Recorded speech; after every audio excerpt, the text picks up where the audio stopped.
दोस्तों स्टडी 91 के YouTube channel में आप सभी का बहुत बहुत स्वागत है। दोस्तों आज हम मध्यकालीन भारत के इतिहास में एक और नए टॉपिक को लेकर हाजिर हैं, जिसमें आज हम चर्चा करेंगे सल्तनत कालीन प्रशासनिक व्यवस्था के बारे में। जी हाँ दोस्तों, यहाँ पर अगर हम बातचीत करें तो आपको पता होगा 45 लेक्चर में दोस्तों मैंने आपको केवल और केवल एंशियंट हिस्ट्री की क्लास दिया। जिन बच्चों ने नहीं देखा जाकर देख लीजिए। बिल्कुल बेसिक से आदि मानव काल से दोस्तों मैंने इस कहानी को शुरू किया था, एकदम बेसिक से लेकर के पूरी एंशियंट हिस्ट्री मैंने 45 लेक्चर में समाप्त कर दिया। उसके बाद 46वें लेक्चर से हम लोगों ने चर्चा किया था मध्यकालीन भारत का इतिहास, जहां हम लोगों ने पढ़ा भारत पर पहली बार अरब आक्रमण या भारत पर जो पहला मुस्लिम आक्रमण हुआ था किसने किया था, मोहम्मद बिन कासिम ने किया था। 712 ईस्वी में राजा दाहिर से लड़ाई हुई थी, जिसे राजौर का युद्ध या ब्राह्मणाबाद का युद्ध कहते हैं। वो वाली कहानी मैंने आपको बताया था, ठीक है। वहां से दोस्तों फिर आगे हम लोग बढ़ा गया। फिर भारत में पहला तुर्क आक्रमण जो कि महमूद गजनवी के द्वारा किया गया, उससे संबंधित बहुत सारे सवालों को पढ़ा गया। फिर जो है मोहम्मद गौरी के आक्रमण के बारे में पढ़ा गया, जिसमें हम लोगों ने तराइन के प्रथम और तराइन के द्वितीय युद्ध के बारे में देखा, जो कि पृथ्वीराज चौहान के साथ लड़ा गया था।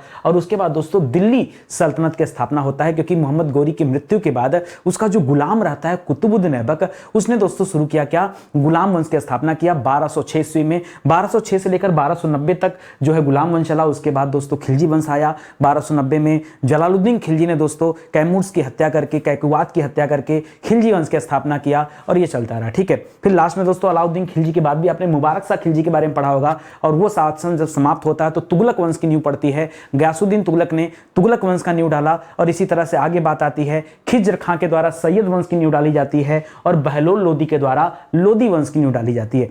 पूरी क्लास कवर करते हुए दोस्तों हम लोग पहुंच गए आज 56वें क्लास पर। जी हाँ दोस्तों, 56 लेक्चर हमारा, और आज जो हम क्वेश्चन पढ़ेंगे तो आज हमारी तैयारी हो जाएगी दोस्तों 1651 से लेकर के 1680 तक के सवालों को पढ़ेंगे। मतलब कि 1650 बेहतरीन सवालों का कलेक्शन आपके पास जा चुका है। वैसे तो यह एक ट्रेलर वीडियो है, लेकिन फिर भी मेरी कोशिश यह है कि आपको 10,000 से ज्यादा सवाल मैं इस सीरीज में कराने वाला हूं। तो अभी भी देर नहीं हुआ दोस्तों, अगर आप टाइम पर इस सीरीज को ज्वाइन कर लेंगे तो निश्चित रूप से आपकी तैयारी बहुत अच्छी हो पाएगी। दोस्तों दिल्ली सल्तनत यहां पे समाप्त होता है। जैसा कि आप जानते हैं दिल्ली सल्तनत में कुल 5 राजवंशों का इतिहास हम लोगों ने पढ़ा, जिसमें गुलाम वंश की चर्चा किया, खिलजी वंश की चर्चा किया, तुगलक वंश की चर्चा किया, सैयद वंश की चर्चा किया, और लोदी वंश की चर्चा किया। लोदी वंश समाप्त हो चुका है। 1526 में जो लोदी वंश का आखिरी शासक रहता है इब्राहिम लोदी, उसकी लड़ाई होती है बाबर के साथ, जो कि मुगल शासक है, और बाबर ने पानीपत के प्रथम युद्ध में 1526 में उसकी हत्या कर दी। इस तरह से दोस्तों लोदी वंश समाप्त होता है, और इसके बाद अब स्टार्ट होने जा रहा है दोस्तों मुगल वंश। मुझे लगा कि अभी मुगल वंश को न शुरू करके एक बार दिल्ली सल्तनत के इतिहास पर प्रकाश डालते हैं। दिल्ली सल्तनत के इतिहास में खास करके जो प्रशासनिक व्यवस्था थी, ये एक वीडियो इस पर देते हैं। क्योंकि होता क्या है कि कई बार हम लोगों ने सुना होगा भाई वजीर शब्द है, काजीउल कजात शब्द है, या फिर सद्रु सुदूर शब्द है, भाई ये किस लिए इस्तेमाल किए जाते थे। या मैं आपसे कह दूं, ऐसे भी सवाल आता है कि सैन्य विभाग का प्रमुख क्या कहलाता था, ठीक है। अब आपको पता ही नहीं, ठीक है। तो एक बार एक ऐसा वीडियो मैं आपको दे रहा हूं जो पूरी यूट्यूब पर आप सर्च करेंगे कहीं मिलने वाला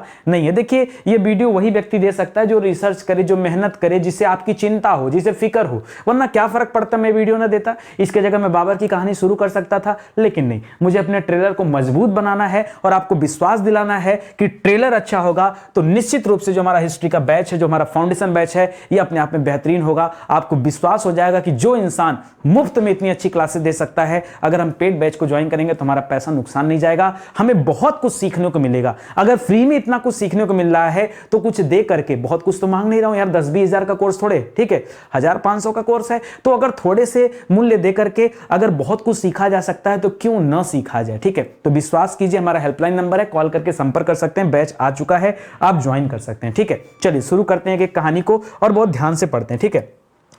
याद रखिएगा दोस्तों, आज हमारी 56वीं क्लास है। 1651 से लेकर 1680 तक के सवालों को हल करने चल रहे हैं, और सल्तनत कालीन प्रशासन या जो प्रशासनिक व्यवस्था है उससे संबंधित हम सवाल देखने चल रहे हैं। पहला सवाल, सल्तनत काल में केंद्रीय प्रशासन का मुखिया कौन होता था, मतलब जो सेंट्रल होता था। जैसे आज हम केंद्रीय प्रशासन की बात करें वर्तमान में, तो वर्तमान में दोस्तों केंद्रीय प्रशासन का मुखिया 2 लोग होते हैं, ठीक है। वर्तमान की बात करें तो केंद्रीय प्रशासन का मुखिया 2 लोगों के हाथ में होता है। एक तो राष्ट्रपति होता है, दूसरा प्रधानमंत्री होता है।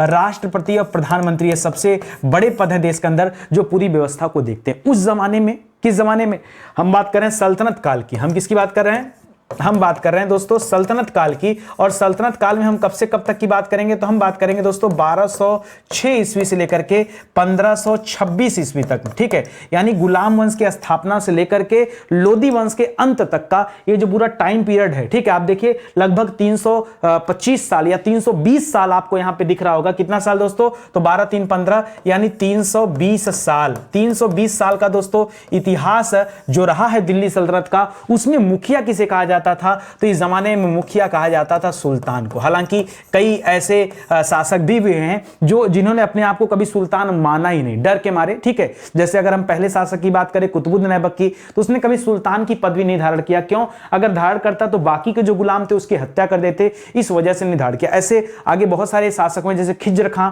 उसने कभी जो है सुल्तान की पदवी नहीं धारण किया। क्यों नहीं धारण किया, क्योंकि वो तैमूर लंग के द्वारा जो विजित क्षेत्र थे उस पर अधिकार जमा कर था। तैमूर लंग के कहने पे था, वो हमेशा अपने आप को प्रतिनिधि मानता था, इसलिए उसने भी कभी प्रयास नहीं किया कि हम अपने आप को सुल्तान बने। सुल्तान बनता तैमूर लंग मार देता, ठीक है। तो इसलिए दोस्तों बहुत सारे ऐसे राजा हुए हैं जो अपने आप को सुल्तान नहीं समझते थे। फिर भी अगर हम यहां बात करें दोस्तों केंद्रीय प्रशासन का मुखिया किसे कहा जाता है दिल्ली सल्तनत में या सल्तनत काल के दौरान, तो सुल्तान को ही कहा जाता है। अगला सवाल देखिए, लिख रहा है सल्तनत काल में सुल्तान के बाद न्याय का सर्वोच्च अधिकारी। जी हां दोस्तों, जैसे अभी वर्तमान की बात करें वर्तमान में दोस्तों न्याय का सर्वोच्च अधिकारी कौन है दोस्तों, तो दो चीजें हैं। हम यहां पढ़ते हैं दोस्तों सुप्रीम कोर्ट के बारे में और हाई कोर्ट के बारे में, और उसके अलावा दोस्तों अन्य चीजें भी यहां पे बनी हुई हैं, ठीक है। ये हमारा न्यायाधिकरण है। उसी तरह से उस जमाने में काजी उल जमात होता था। क्या होता था, काजी उल कजात होता था। क्या होता था, काजी उल कजात। जी हां दोस्तों, काजी उल कजात, जी हां दोस्तों, काजी उल कजात जो होता था यह एक पद होता था। ये सुल्तान के बाद दूसरा सबसे बड़ा पद होता था। शॉर्टकट में हम लोग इसे काजी कहते थे, ठीक है। तो ये सबसे बड़ा पद होता था जो कि सर्वोच्च अधिकारी माना जाता था न्याय का। ये सबसे इसने जो कह दिया वो एक तरह से न्याय, जैसे अभी सुप्रीम कोर्ट ने जो कह दिया सो कह दिया, वो एकदम फाइनल डिसीजन होता है, ठीक है, अंतिम निर्णय होता है। उसी तरह से दोस्तों राजा के अलावा जो न्यायपालिका होती थी उसे हम काजी कहते थे। शॉर्टकट में पूरा नाम क्या था, काजी उल कजात कहते थे, ठीक है। अगला सवाल है दोस्तों, सल्तनत काल में राजस्व विभाग का जो अध्यक्ष होता था, राजस्व मतलब ट्रेजरी। आज के जमाने में दोस्तों राजस्व किसे कहा जाता है, राजस्व कहा जाता है ट्रेजरी को, ठीक है। तो जैसे हमारे यहां वित्त मंत्रालय चलता है, उसी तरह उस समय में राजस्व विभाग होता था। वहां वित्त नहीं होता था, वहां राजस्व को ही वित्त समझा जाता था। तो उसके प्रधान को क्या कहा जाता था, उसका जो हेड होता था, उसका जो अध्यक्ष होता था, याद रखेंगे उसे वजीर कहा जाता था। यह वजीर मुख्य रूप से दोस्तों प्रधानमंत्री कहलाता था। क्या कहलाता था, जिस तरह से आज प्रधानमंत्री होता है उसी तरह से उस समय वजीर को लोग प्रधानमंत्री समझते थे, और सुल्तान जो होता था वो राजा होता तो सबसे ऊपर होता था, ठीक है। तो याद रखेगा पूरा राजस्व का देखभाल कौन करता था, उसका अध्यक्ष कौन था, ये वजीर ही होता था। तो इसे भी आप याद रखेंगे। बहुत अच्छा सवाल दे रहा हूं, ये आपको जल्दी मिलेगा नहीं कहीं, ठीक है। लिख रहा है सल्तनत काल में दीवाने अर्ज। यहां दोस्तों दीवाने अर्ज एक शब्द सुना होगा, या फिर आपने सुना होगा सैन्य विभाग का मुखिया, जो सेना का मुखिया होता था। जैसे अभी आज के जमाने में दोस्तों हम पढ़ते हैं, हमारे यहां तीन तरह की सेनाएं हैं। क्या पढ़ते हैं दोस्तों, हम पढ़ते हैं थल सेना के बारे में, हम पढ़ते हैं हमारी नौसेना के बारे में, हम पढ़ते हैं हमारी वायुसेना के बारे में, ठीक है। किसके बारे में दोस्तों, हमारी वायुसेना के बारे में। और दोस्तों ये जो हमारी तीन तरह की सेनाएं हैं, वो तीनों तरह की जो सेना है उसके अलग अलग अध्यक्ष भी हैं, और इन तीनों को मिलाकर के एक सीडीएस ऑफिसर भी होता है जिसे चीफ ऑफ डिफेंस स्टाफ भी कहा जाता था। तो ये तो कहा जाता है, ये तो दोस्तों वर्तमान की पोजीशन है। ये क्या है दोस्तों, ये वर्तमान की पोजीशन है। और उस जमाने में अगर हम सल्तनत काल की बात करें तो सल्तनत काल में दीवाने अर्ज या सैन्य विभाग का मुखिया कौन होता था, तो आरिज ए मुमालिक। इसे क्या कहते थे, आरिज ए मुमालिक। जी हां दोस्तों, मुमालिक। जी हां दोस्तों, आरिज ए मुमालिक। कैसे याद करेंगे सर, कोई शॉर्टकट बता देते तो बड़ा अच्छा रहता। देखिए मुमालिक में एक शब्द छुपा हुआ है, मुंह धन मालिक, यानी मुंह का मालिक, जो अपने मुंह से जो बोल देगा वही हो जाएगा। पूरी सेना उसके कंट्रोल में, भाई पूरी सेना उसके कंट्रोल में है, तो मुंह का मालिक याद रखेंगे। सेना उसकी कंट्रोल में, मुंह से बोलेगा हमला हो जाएगा, आक्रमण, ठीक है, तुरंत हो जाएगा आक्रमण। अरे आपने आगे का इतिहास पढ़ेंगे तो आप पढ़ेंगे 1757 में प्लासी का युद्ध हुआ था, ठीक है, प्लासी का युद्ध। और यह युद्ध लड़ा गया था अंग्रेज और बंगाल के नवाब सिराजुद्दौला के साथ। वहां पर सिराजुद्दौला का जो सेनापति था उसने घात कर दिया। सिराजुद्दौला ने कहा हमला करो, सेनापति ने आर्डर ही नहीं दिया, सारी सेना खड़ी रह गई, अकेले राजा मारा गया। सेना शांत रही। अरे क्या बात कर दी सर, ऐसा होता है? हाँ, सेना शांत रही। सिराजुद्दौला कहानी पढ़ाऊंगा आगे, आप जब आप आधुनिक भारत का इतिहास पढ़ेंगे, वहां का सवाल है। प्लासी का युद्ध 1757 में हुआ था। एक तरफ रॉबर्ट क्लाइव था, रॉबर्ट क्लाइव से जाके मिल गया था। सर नाम क्या था उसका? मीर जाफर नाम था। क्या नाम था? मीर जाफर। मीर जाफर सेनापति रहता, जाके मिल जाता है क्लाइव के साथ, धोखा दे देता राजा को, सेना को आदेश ही नहीं देता है। और सेना को बात किसकी माननी है? राजा की नहीं, सेना को बात माननी सेनापति की। इसलिए दोस्तों वहां हार हो जाता। तो यहां आरिज मुमालिक यानी मुंह की बात है, मुंह का मालिक है, जो बोल देगा वही हो जाएगा। इस तरह से आप इसे याद रखेंगे, ठीक है। अगला लिख रहा है सल्तनत काल में जो मंत्री परिषद होता था, आज भी दोस्तों मंत्री परिषद है। अगर हम वर्तमान की बात करें तो वर्तमान में आपने कैबिनेट सुना होगा, वर्तमान में आपने कैबिनेट सुना होगा। ये जो कैबिनेट होता है, यहाँ मुख्य मुख्य जो नेता होते हैं वो यहाँ शामिल होते हैं। तो कैबिनेट जो होता है दोस्तों, उस जमाने में सल्तनत काल में भी दोस्तों इस तरह के मंत्री परिषद हुआ करते थे। और उन मंत्री परिषदों को हम क्या कहते थे? तो उसे कहा जाता था मजलिस ए खलवत। थोड़ा सा डिफिकल्ट नाम है लेकिन आप याद करिए, ठीक है। मजलिस ए खलवत।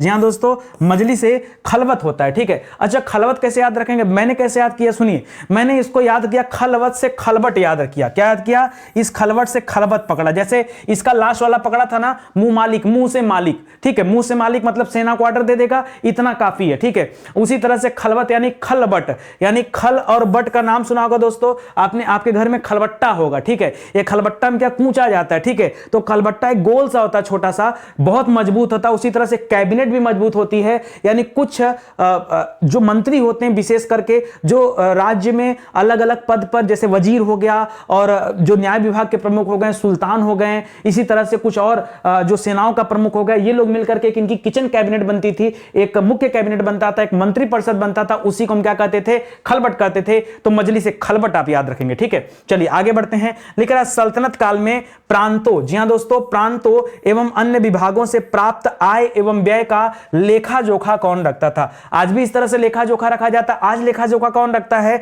तो दोस्तों वर्तमान की बात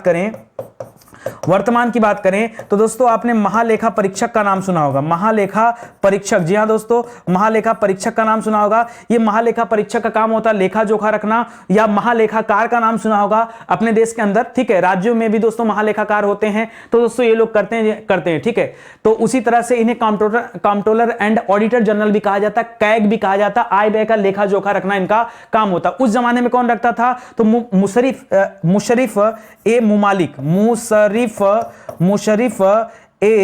ए मुमालिक। देखिए फिर से मुमालिक आ गया, मुंह का मालिक, ठीक है। पूरा आय व्यय का हिसाब किताब, मतलब पूरा कैश का काम है, ठीक है। तो याद रखेगा मुशर्रिफ, याद रखेगा मुशर्रिफ यहां पर आरिज मुमालिक था, ठीक है। आरिज मुमालिक याद रखेगा, ये सेनापति होता था। और जो मुशर्रिफ होता था, मुशर्रिफ मुमालिक है, ये एकदम हेड होता था आय व्यय का लेखा जोखा रखने वाला। तो इसे भी आप याद रखेंगे, ठीक है। मिलता जुलता नाम है, तो जरा ध्यान से पढ़िएगा, ठीक है। आगे लिख रहा है सल्तनत काल में उधार दिए गए धन का हिसाब रखने वाला। सर उस समय भी उधार दिया जाता था क्या? हाँ, ऋण दिया जाता था ना। ऋण में दोस्तों आपने तकाबी का नाम सुना होगा, सुना है कि नहीं? पढ़ाया हूं यार पूरा वीडियो, मैं बार बार आपसे क्यों कहता हूं? आप जाके पीछे का वीडियो देखो। अब आप हमारा कहना ही नहीं मानते। आप अपने, हर बार क्या होता है ना, आप अपने आप को टैलेंटेड समझ लेते हैं।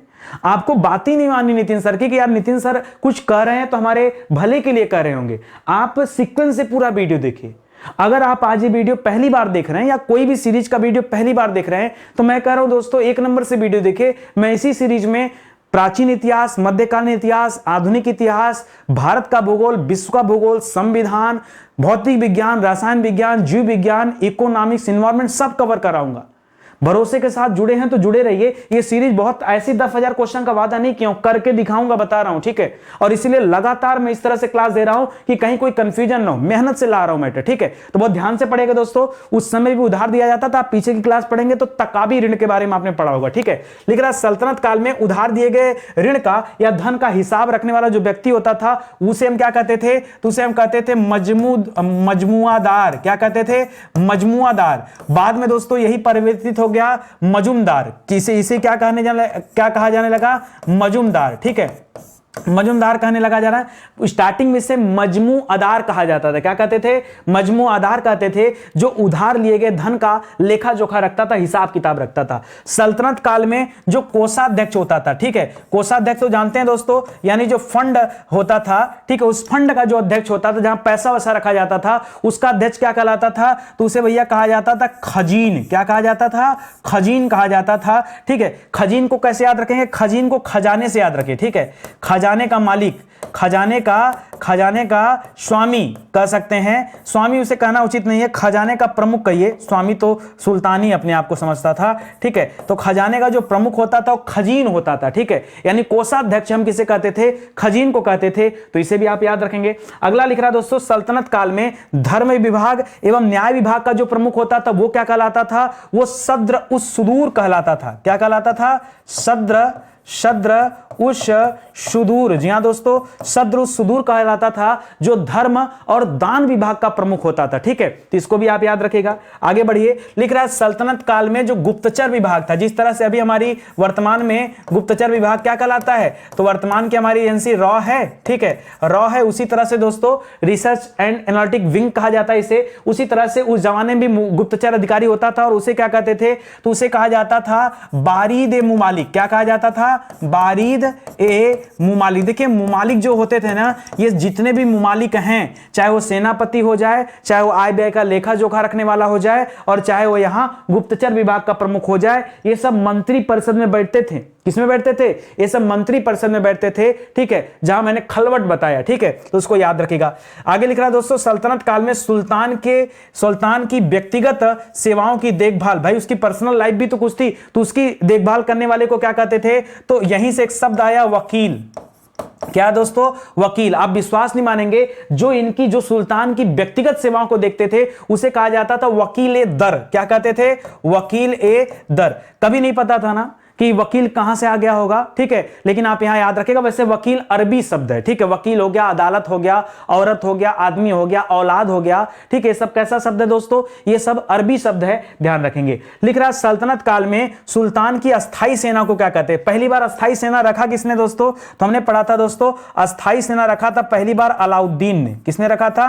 अलाउद्दीन ने दोस्तों पहली बार अस्थाई सेना रखा, और सेना को वेतन देने का काम शुरू किया था। इसके पहले सेना को वेतन नहीं दिया जाता था, इक्तदारी व्यवस्था थी, उन्हें किसी जमीन को दिया जाता था, अनाज दे दिया जाता था, इस तरह के काम होते थे, उन्हें अस्थाई वेतन देने की व्यवस्था नहीं थी। अलाउद्दीन ने पहली बार अस्थाई सेना भी रखा, सबसे बड़ी सेना भी रखा, वेतन देना भी शुरू किया, ये सारी चीजें थी। फिलहाल आपसे क्या पूछ रहा हूं, पढ़िए, सल्तनत काल में सुल्तान की अस्थाई सेना को क्या कहते थे? अस्थाई सेना को दोस्तों कहा जाता था खारवेल। क्या कहते थे दोस्तों? खारवेल। सर ये खारवेल तो हमने सुना है कि कलिंग का शासक था खारवेल। खारवेल अभिलेख भी हमें मिला है। ठीक है, या हाथी गुंफा अभिलेख में दोस्तों खारवेल की चर्चा मिलती है। हाँ, तो उसी वहीं से दोस्तों आप जोड़ करके याद रखिए, खारवेल जो था दोस्तों, ये अस्थाई सेना को भी कहा जाता था। सल्तनत काल में अस्थाई सेना को खारवेल के नाम से भी जाना जाता था, यह भी आप याद रखिएगा। अगला लिख रहा है, किस सुल्तान ने दीवाने मुस्तखराज यानी वित्त विभाग, दोस्तों अभी पीछे आपने राजस्व विभाग पढ़ा, यहां वित्त विभाग की बात कर रहा, तो वित्त विभाग का गठन किसने किया था?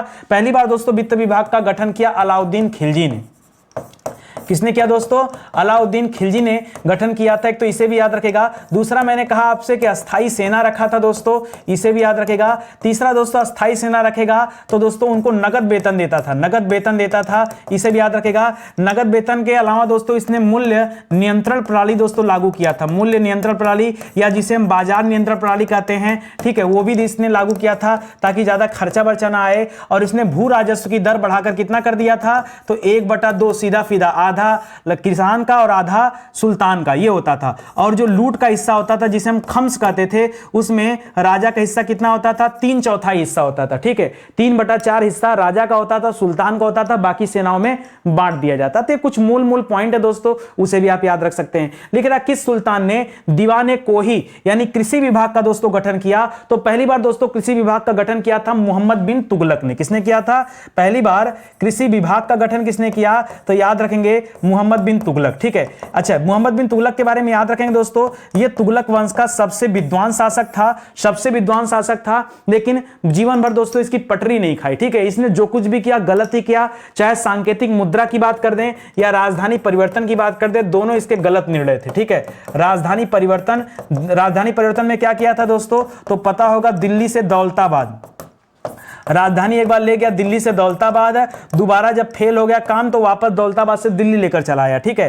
तो लेके जाने की जरूरत क्या थी। दूसरा दोस्तों सांकेतिक मुद्रा चलाया था इसने, ठीक है, सांकेतिक मुद्रा चलाया था, जिसमें दोस्तों चमड़े की मुद्रा का इसने प्रचलन किया था, ठीक है। और चीन देश को में ये कॉन्सेप्ट चलता था, तो उस आधार पर दोस्तों इसने ब्लैक मार्केटिंग को खत्म करने के लिए ये इस तरह का काम किया था, राशनिंग व्यवस्था लेकर आया था। राशनिंग व्यवस्था तो अलाउद्दीन खिलजी के समय में है, वो मत करिएगा। कृषि विभाग फिलहाल आप याद रखेगा, इसका गठन उसने किया था मोहम्मद बिन तुगलक ने, जिसे कृषि विभाग को कहा क्या जाता था, दीवाने को ही कहा जाता था, ठीक है। लिख रहा किस सुल्तान ने दीवाने अर्ज यानी सैन्य विभाग का गठन किया था, तो दोस्तों सैन्य विभाग का गठन किया था बलबन ने। किसने किया था दोस्तों, बलबन ने किया था दोस्तों सैन्य विभाग का गठन, इसे आप याद रखेंगे, ठीक है। अलग से एक सैनिक विभाग बनाया था। एक चीज और याद रखेगा, ये जो बलबन था इल्तुतमिश के द्वारा क्या नाम था, गुलाम चालीसा था, 40 गुलामों का एक दल था, उसका एक मेंबर था ये बलबन ने दोस्तों। ये तुर्कान चिहलगानी को समाप्त भी किया था। सर क्या बोला, तुर्कान ये चिहलगानी, ये 40 सरदारों का जो गठन था, ठीक है, समूह था, उसे तुर्कान चिहलगानी या गुलाम चालीसा कहा जाता था। गठन तो इल्तुतमिश ने किया था, लेकिन बलबन ने उसे समाप्त किया और उसके स्थान पर एक नया सैन्य विभाग बनाया, ठीक है। ये सारे कॉन्सेप्ट वाली बातें हैं, सब याद रखना पड़ेगा आपको। देखिए मैं बार बार क्यों आपसे कहता हूं, ये ट्रेलर वीडियो है, ट्रेलर है तो क्या हुआ, नॉलेज तो आपको अच्छा मिल रहा है ना, आज तक YouTube पे नहीं मिला ना, या आपको अपनी क्लास में नहीं मिला ना, यहां तो मिल रहा है तो नोट करते चलिए, ठीक है, क्या फर्क पड़ता है। क्लास आपको लगे, जब लगे कि वाकई नितिन सर पे भरोसा हो गया है, हमें क्लास ज्वाइन करना चाहिए, तो आप आइए फाउंडेशन बैच ज्वाइन करिए, अन्यथा बहुत ज्यादा प्रेशर मेरा नहीं है कोई, ठीक है, आपकी मर्जी तो आइए, ठीक है। चलिए आगे बढ़ते हैं। ध्यान दीजिएगा, स्टडी 91 की बहुत सारी किताबें हैं, ये तो अब इमेज लग गया, यहां पर हटा नहीं पाता हूं, भूल जाता हूं, तो आप आइए इन किताबों को भी ले सकते हैं, और भी किताबें हैं अपडेटेड हैं, तो आप वहां से और भी किताबें चेक कर सकते हैं। हमारा हेल्पलाइन नंबर है, कॉल करके आप संपर्क कीजिए, ठीक है। चलिए आगे बढ़ते हैं। अगला सवाल देखिए, लिख रहा है किस सुल्तान ने दीवाने बंदगान, जी हां दोस्तों, दीवाने बंदगान, दीवाने खैरात, दीवाने इस्तिहाक का गठन किया। दीवाने बंदगान क्या था दोस्तों, याद रखेगा, दीवाने बंदगान ये गुलामों से संबंधित था, ठीक है। और आपको पता होगा दोस्तों, सबसे ज्यादा गुलाम 2,80,000 गुलाम दोस्तों किसके पास थे, तो ये फिरोज शाह तुगलक के पास थे। किसके पास दोस्तों, फिरोज तुगलक के पास। उसी ने दोस्तों खैरात विभाग, यानी खैरात विभाग में क्या होता था, ये आप याद कर सकते हैं, ये मुफ्त अस्पताल था। क्या था दोस्तों, एक तरह का मुफ्त अस्पताल था।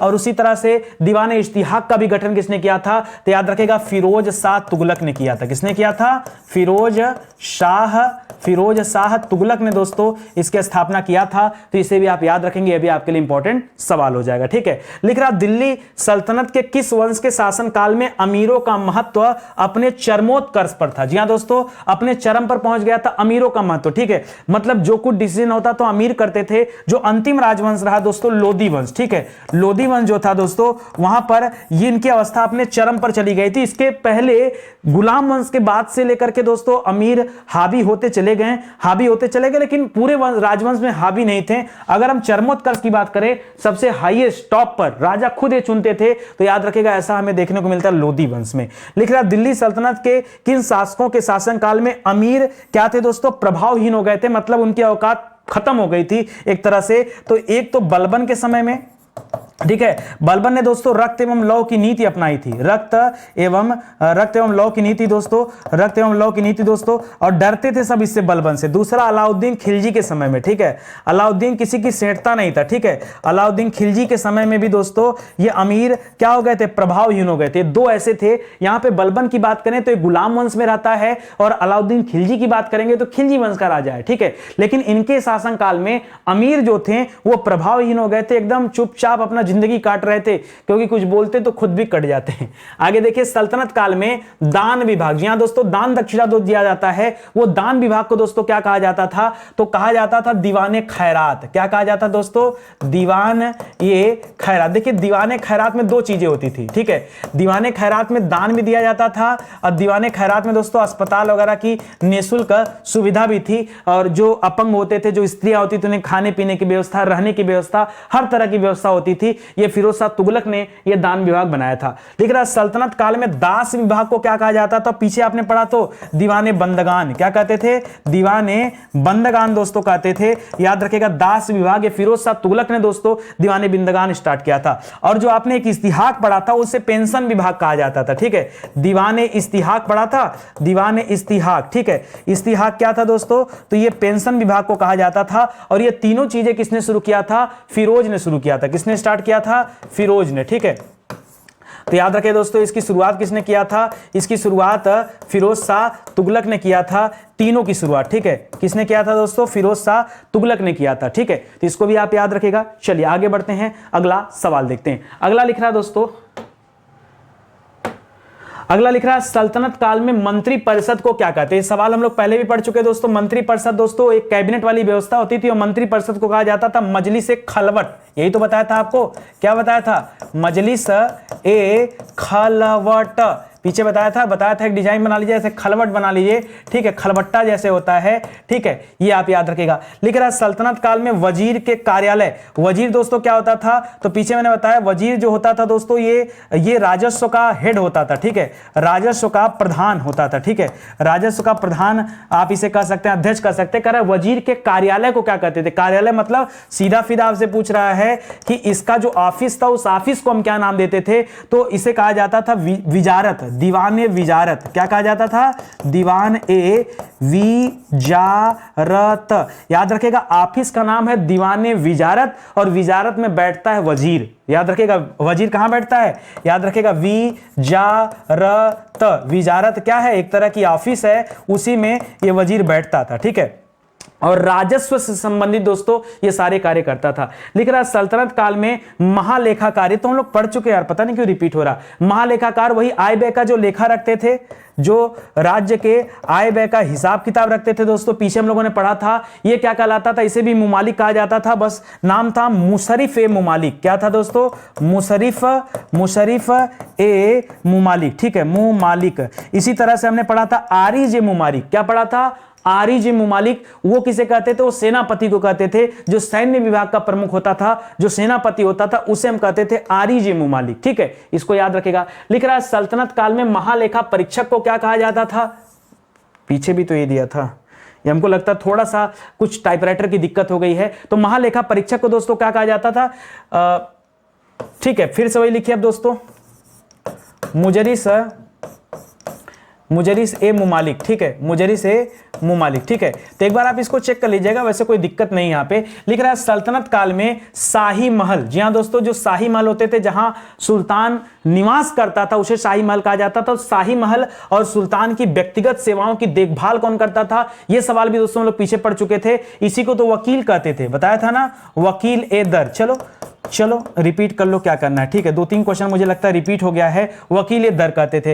लिख रहा है सल्तनत काल में शाही दरबार की रस्मों एवं मर्यादाओं की रक्षा दोस्तों कौन करता था, ये रक्षा करने वाला किसे क्या कहलाता था, ये कहलाता था दोस्तों बारबक। क्या कहलाता था, ये आपके लिए अच्छा सवाल है और ये सवाल दोस्तों परीक्षा में भी आ चुका है। जी हाँ दोस्तों, बारबक कौन कहलाता था, तो जो शाही दरबार की रस्में, जो रीति रिवाज, उसको दोस्तों जो रक्षा करता था वो क्या कहलाता था, बारबक कहलाता था। तो इसे भी आप याद रखेंगे। अगला सवाल देखिए, लिख रहा है सल्तनत काल में सुल्तान से भेंट करने वालों की जांच पड़ताल कौन करता था। जैसे आज अगर आप राष्ट्रपति प्रधानमंत्री से भेंट करने जाएं तो आपकी जांच पड़ताल होती है, उसी तरह से तब जो जांच पड़ताल करता था वो कहलाता था आमिर ए हाजिब। क्या कहलाता था दोस्तों, आमिर ए हाजिब कहलाता था, ठीक है, आमिर ए हाजिब कहा जाता था, जो जांच पड़ताल का काम करता था। जो भी व्यक्ति सुल्तान से मिलने जाते थे, चाहे वो राजदूत हो, चाहे वो कहीं से आए हो, चाहे उनके मित्र ही क्यों ना हो, उनकी जांच पड़ताल होती थी ताकि सुरक्षा मिल सके, ठीक है। नहीं तो कोई ऐसे राह चलते हत्या कर देगा। ऐसे आपने देखा होगा